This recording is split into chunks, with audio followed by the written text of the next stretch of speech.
बिस्मिल्लाहिर्रहमानिर्रहीम। अस्सलाम वालेकुम जी, मैं नजमुल हसन बाजवा हूं। नाज़रीन किराम, आज chief justice Islamabad high court जनाब जस्टिस आमिर फारूक साहब की अदालत में एक इंतहाई अहम केस यानी कि साइफर के मामले में इमरान खान की जमानत का केस लगा हुआ था।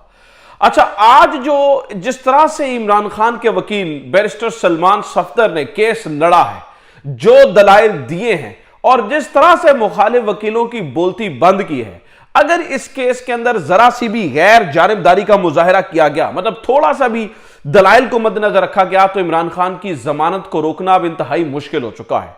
यानी कि आज का केस देखकर वाजे हो चुका है, जो दलाइल दिए गए, जिस तरह से आर्ग्यूमेंट डेवलप किया गया, जिस तरह से मिसालें दी गई और जिस तरह से इमरान खान को यह साबित किया गया कि वो असल मुल्जिम है ही नहीं है। अगर आपने इमरान खान को मुल्जिम ठहराना है तो फिर आपको दो और शख्सियात को मुल्जिम ठहराना पड़ेगा, उन दोनों को भी बीच में वो इन्वॉल्व करना पड़ेगा। तो जिस तरह से आज केस डेवलप किया है बैरिस्टर सलमान सफदर में, लगता नहीं है कि अगर मतलब थोड़ी सी भी गैर जानिबदारी हुई तो ये केस वो नाज़रीन किराम उड़ता हुआ नजर आ रहा है। आज इस केस के अंदर ना सिर्फ इमरान खान की तरफ से सलमान सफदर पेश थे, बल्कि लतीफ खोसा साहब भी थे और इसके अलावा एतजाज एहसन साहब भी थे। गो कि ये केस सिर्फ बैरिस्टर सलमान सफदर ने लड़ा है, लेकिन एतजाज एहसन और बाकी वकीला भी वो वहां पर मौजूद थे।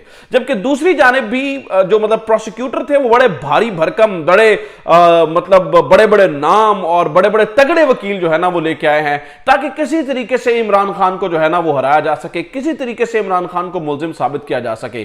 तो जनाब वाला, मैं आपको समात का हवाल बता देता हूं। इसमें दो लम्हात ऐसे आए हैं, यानी कि दो जब दलीलें दी गई हैं, दो दफा ऐसा हुआ है कि मुखालिफ वकीलों के पास वो कोई जवाब नहीं रहा, बल्कि जो चीफ जस्टिस आमिर फारूक साहब हैं, उनके लिए भी अब इस केस के अंदर इमरान खान की जमानत को रोकना थोड़ा मुश्किल हो गया। तो मैं पूरी समात आपके सामने रख देता हूं कि हुआ क्या।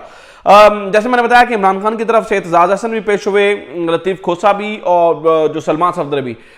चूंकि केस सिर्फ सलमान सफदर लड़ रहे हैं, एतजाज हसन और जो लतीफ खोसा हैं वो वैसे पेश हुए इस केस को ऑब्जर्व करने के लिए। जबकि दूसरी जानिब जो प्रोसिक्यूशन थी उनकी जानिब से, यानी कि जो प्रोसिक्यूटर हैं वो कौन कौन था, उनमें शाखावर थे, जुल्फ़िकार अब्बास नकवी थे, राजा रिजवान अब्बासी थे।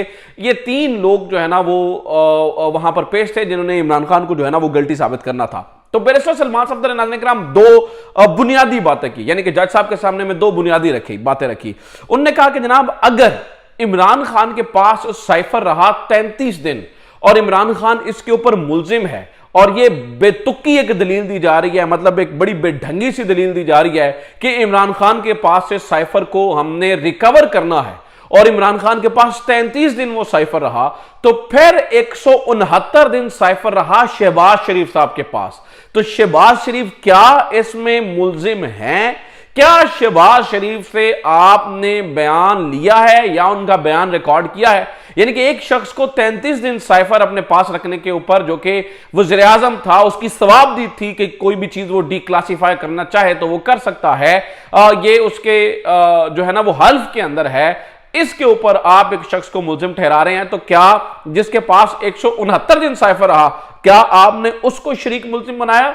क्या आपने उससे वो बयान रिकॉर्ड किया? इसके ऊपर जनाब बिल्कुल दूसरी तरफ से, मुखालिफ तरफ से वो खामोशी, क्योंकि ये एक बड़ी ही शानदार दलील वो बैरिस्टर वो सलमान सफदर साहब की जानिब से वो दी गई। दूसरी जो सबसे शानदार दलील दी गई नाज़रीन किराम, वो आजम खान वाला जो 164 का मामला है, इसके ऊपर दी गई। यानी कि चूंकि इमरान खान के खिलाफ जो सबसे बड़ी गवाही है वो आजम खान की गवाही है, और वो आजम खान की गवाही 164 का बयान है कि इमरान खान के पास से वो गुम हो गया। जबकि ये वही आजम खान साहब हैं नाज़रीन किराम जो कि गुमशुदा हुए और लंबा अरसा गायब रहे और अचानक से मंजर आम पर आए, जिन्होंने इमरान खान की गैर मौजूदगी में उनके खिलाफ वो बयान रिकॉर्ड करवाया। गो कि इमरान खान समझते हैं कि ये दबाव के अंदर वो इनसे बयान आजम खान से दिलवाया गया है, इसके पीछे और कोई वजह नहीं, अदरवाइज आजम खान एक अच्छा आदमी है। तो 164 का बयान वो मरकजी हैसियत रखता है इमरान खान के इस साइफर वाली कहानी के अंदर। इसके अंदर दो बातें आज की गई। सबसे पहली बात तो यह है कि जिस बंदे पर आप इल्जाम लगा रहे हैं उसकी गैर मौजूदगी के अंदर 100 मतलब ये जनरली बात है, पहले दिन से हो रही है कि उसकी गैर मौजूदगी के अंदर आप 164 का बयान वो रिकॉर्ड कैसे कर सकते हैं, उसके ऊपर जिरा किए बगैर आप उसको बयान कैसे कर सकते हैं। दूसरी जो बात आज की गई, जो पहले नहीं की गई थी, ये बात तो पहले की गई ना, जो आज बात की गई वो ये है कि जनाब जो भी डॉक्यूमेंट्स होते हैं, जो भी मतलब वज़ीर आज़म के दफ्तर के अंदर जितनी सारी चीजें जो है ना वो होती हैं, उन सब को संभालना और उसकी हिफाजत करना काम होता है प्रिंसिपल सेक्रेटरी का।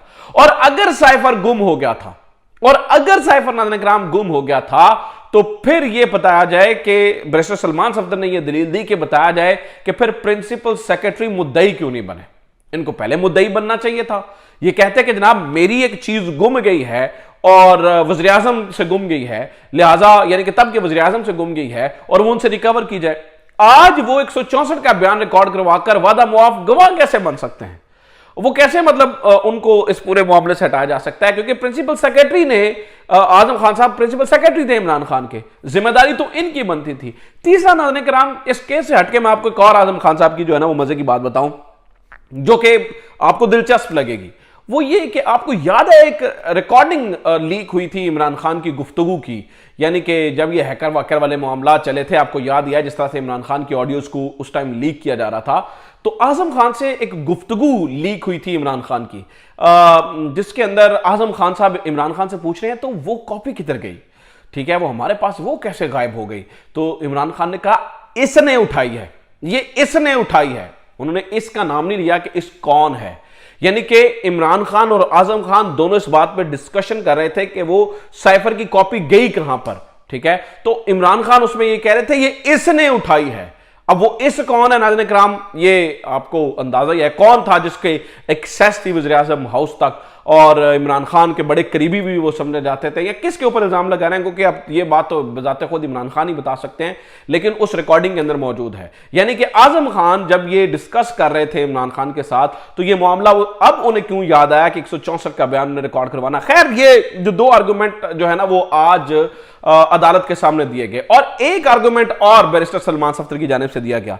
बैरिस्टर सलमान सफदर ने कहा कि देखिए जो भी आपने फैसला करना है जमानत के ऊपर, जो भी करना है वो आज कर दीजिए, ठीक है, क्योंकि 17 को जो है वो फर्द जुर्म आयद हो रही है इमरान खान के ऊपर, तो आज के आज कम से कम आप जो है ना वो फैसला कर दीजिए। जिस पर हस्बे रवायत जनाब जस्टिस आमिर फारूक साहब ने कहा, मैंने पहले भी आपको कहा था जब दलाइल मुकम्मल होंगे तो उसके बाद फैसला दूंगा, और उसमें वो 2-3 दिन लग सकते हैं। नाज़रीन किराम, आज देखिए, आज प्रोसिक्यूटर साहब ने अपने दलाइल जो है ना वो जारी रखे हुए थे। उन्होंने क्या दलाइल दिए वो मैं अभी आपको बताता हूं कि प्रोसिक्यूटर साहब जो है ना वो क्या कह रहे थे। लेकिन आज प्रोसिक्यूटर साहब ने अपने दलाइल जो है ना वो जारी रखे हुए थे। आज समात जो हो गई है मुलतवी, और फिर अब आगे अगली समात पर भी जो है ना वो प्रोसिक्यूटर साहब जो है ना वो दलाइल जारी रखेंगे। उसके बाद फिर आप ये 2-3 दिन कहते होते हैं, और 2-3 दिन को अक्सर 23 दिन भी, आपको पता ही है केस इन्होंने 2-3 दिन का कहा था, 23 दिन के बाद जस्टिस आमिर फारूक साहब ने लगाया था। मीनवाइल जो इमरान खान के ऊपर फर्द जुर्म आयद हो जाएगी, उसके बाद कहानी बिल्कुल तब्दील हो जाएगी। यानी कि ये समझ ही नहीं पा रहे हैं, और फिर कहा जाएगा चूंकि अब इमरान खान के ऊपर फर्द जुर्म आयद हो चुकी है तो फिर अब जमानत का फैसला नहीं हो सकता। यानी कि एक सर्कल में एक विशियस सर्कल बनाया गया है जिसमें इमरान खान को जो है ना वो घुमाया जा रहा है। फिर हम कहेंगे कि जनाब वो जानबदारी की बात करेंगे तो फिर कुछ लोगों को बड़ी मिर्चियां लगती हैं, और वो कहते हैं कि जनाब आप इनके बारे में जानबदारी की बात क्यों करते हैं, ये तो जानबदार नहीं है, ये फुला है फुला है फुला है फुला है। फिर कहानियां में जो है ना वो सुनने को मिलेंगी और कहानियां सुनाते हुए लोग नजर आएंगे, लेकिन ये चीज आपके सामने ही है। तो इन दो मामलात के ऊपर तो मुखालिफ वकील मुकम्मल, और खुसूसन जो है ना वो जज साहब के पास भी इसका जो है ना वो कोई खास जवाब नहीं था, जज साहब भी जो है ना वो मुकम्मल खामोश थे। अब अगली बात सुन ले जनाब के जो स्पेशल प्रोसिक्यूटर है रिजवान अब्बासी साहब, उन्होंने क्या कहा। उन्होंने कहा कि जनाब ये देखिए, ये जो कानून है, पहली बात तो ये कही गई कि ये 100 साल पुराना कानून है। तो ये कानून बेशक 100 साल पुराना हो, लेकिन इसके ऊपर जो है ना वो अमल दरामद को रोका नहीं जा सकता। 1960 में इस कानून को आर्मी एक्ट के अंदर जो है ना, इस एक्ट को आर्मी एक्ट के अंदर जो है ना वो शामिल कर लिया गया था, और यानी कि इसके ऊपर जो है ना वो इसके ऊपर सजा जो है ना वो जरूरी है। और फिर स्पेशल प्रोसिक्यूटर साहब ने यह भी कहा कि वो जो साइफर था वो एक क्लासिफाइड डॉक्यूमेंट था, ना वो डिक्लासिफाई हुआ और ना वो डिक्लासिफाई हो सकता है। यानी आप हैरान होंगे कि एक ऐसे मामले के ऊपर कही जा रही है, मतलब एक डॉक्यूमेंट को कहा जा रहा है, एक मुल्क हमारे मुल्क को धमकी देता है कि अपने प्राइम मिनिस्टर को उतार दो, और वो प्राइम मिनिस्टर अपनी अवाम के सामने रख देता है कि देखिए ये हमें बैरून मुल्क से प्रेशर आ रहे हैं, और इस बात पर उस प्राइम मिनिस्टर को उतरने के बाद भी जो है ना वो एक ऑफिशियल सीक्रेट एक्ट का जो है ना वो सामना करना पड़ता है। मतलब क्या जंगल का कानून जो है ना वो लागू है? शायद जंगल में भी कुछ कानून होते होंगे, यहां पे तो शायद वो कानून भी नहीं बचे हैं कि आखिरकार जो है ना वो हमारे मुल्क के साथ चल क्या रहा है या हमारे मुल्क में मतलब करने की क्या कोशिश की जा रही है। तो इमरान खान ने आज इसके ऊपर जो है ना वो अपना पैगाम भी जारी किया है। इन सारी सूरत हाल के ऊपर आज नाज़रीन किराम इमरान खान ने अपना पैगाम जारी किया और वो मुझे लगता है कि शायद जो है ना वो ये पैगाम पाकिस्तान तहरीक इंसाफ के तमाम लोगों के लिए जो है ना वो हौसला अफजा हो। इमरान खान ने जो है ना वो आज अपने तमाम लोगों को कहा है कि देखिए मुझे जेल की जगह किसी और जगह जिस तरह भी रखा जाए, आपने अपने हौसलों को मजबूत करना है। और फिर आज उन्होंने ये साइफर के बारे में बात की। उन्होंने कहा जनाब आपके हिम्मत ना हारें, आजमाइश का वक्त है, खत्म हो जाएगा, क्योंकि अल्लाह कहता है कि हर मुश्किल के बाद आसानी है। हर फोरम पर आवाज उठाते हुए मुल्क में साफ और शफाफ इंतखाबात का जो है ना वो मुतालबा करते रहे। वो कह रहे हैं जी मैं पेशगोई कर रहा हूं, जिस दिन भी इलेक्शन होंगे पाकिस्तान के अवाम बड़ी तादाद में पीटीआई को वोट देने निकलेंगे, इन तमाम जमातों को मिलकर शिकस्त देंगे। ये लोग कितना ही धोखा दें, इनका मुकद्दर सिर्फ शिकस्त है। पाकिस्तान जिंदाबाद। ये इमरान खान ने जो है ना वो आज पैगाम पहुंचाया अपने कारकुनों के नाम। और उन्होंने ये भी कहा है कि अटक जेल के बारे में बताया कि जब मैं पहले दिन गया तो वहां पर जो है ना वो कीड़े मकोड़े थे, वहां पर जो है ना वो सोने के लिए बिस्तर नहीं था, मैं फर्श पर सोया, बाद में मैं एडजस्ट हो गया। और ये बातें भी जो है ना वो इमरान खान ने खानदानी ज़राए से की और इमरान खान के ऑफिशियल ट्विटर अकाउंट पर जो है ना वो लगाई गई हैं।